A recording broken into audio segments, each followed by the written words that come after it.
अस्सलाम वालेकुम, मेरा नाम है हजूर बख्श। आप देख रहे हो हमारे यूट्यूब चैनल शेर शलंडा। आज की वीडियो है टाइगर कंपनी का, चाइना की टाइगर कंपनी का आपको बच्चा गारमेंट्स दिखा रहा हूँ। माल आप साथ साथ देखते जाना।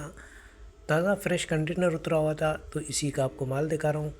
इसमें आपको बच्चा जैकेट निकलेगा, बच्चा पजामा निकलेगा, बच्चा ट्राउज़र निकलेगा और बच्चा पैंट भी निकलती है। इसमें फ़्रॉक निकलती है, गोल गला टी शर्ट निकलती है, बच्चों के हुड हो गए, फ़्रॉक हो गए, लोम्पर हो गए।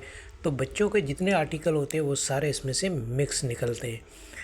बंडल का वज़न 100 किलो है। 11,000 रुपये इसके रेट है।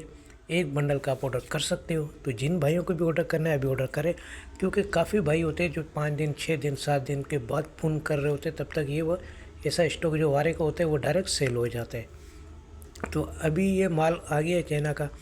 तो जिन भाइयों को भी ऑर्डर करने हैं अभी ऑर्डर कर सकते हैं। साफ़ सुथरा कलरफुल बेहतरीन माल है। पेमेंट हमारी एडवांस होती है, जेस कैश, इजी पैसा, मिज़ान बैंक के थ्रू। डिलीवरी चार्जेस आपके होते हैं, चाहे यहाँ से माड़ीपुर अड्डे के हों चाहे माड़ीपुर अड्डे से आपके अपने शहर के हों, दोनों आपको पे करने होते हैं। पूरे पाकिस्तान में माल हमारा टक्का के थ्रू डिलीवर होते हैं। अगर हमारी वीडियो अच्छी लगे तो हमारे पेज को लाइक शेयर फॉलो लाजमी किया करें, क्योंकि हमारे हर आने वाली वीडियो आपको बआसानी मिलती रहे। जैसे आपको बंद बंडल दिखाया जा रहा है इसी तरीके से आपको बंद बंडल दिया जाएगा। 100 किलो इस बंडल का वज़न है। 11,000 रुपये इसके रेट है। एक बंडल का आप ऑर्डर कर सकते हो। ऑर्डर करने के लिए आपको व्हाट्सएप पर रब्ता करना है। व्हाट्सएप नंबर स्क्रीन पे शो हो रहा है, इस पर आप रब्ता करके अपना ऑर्डर बआसानी बुक करवा सकते हो। तो माल के हवाले से आपको आइडिया हो गया होगा। तो हमें दीजिएगा इजाज़त। अल्लाह हाफिज़।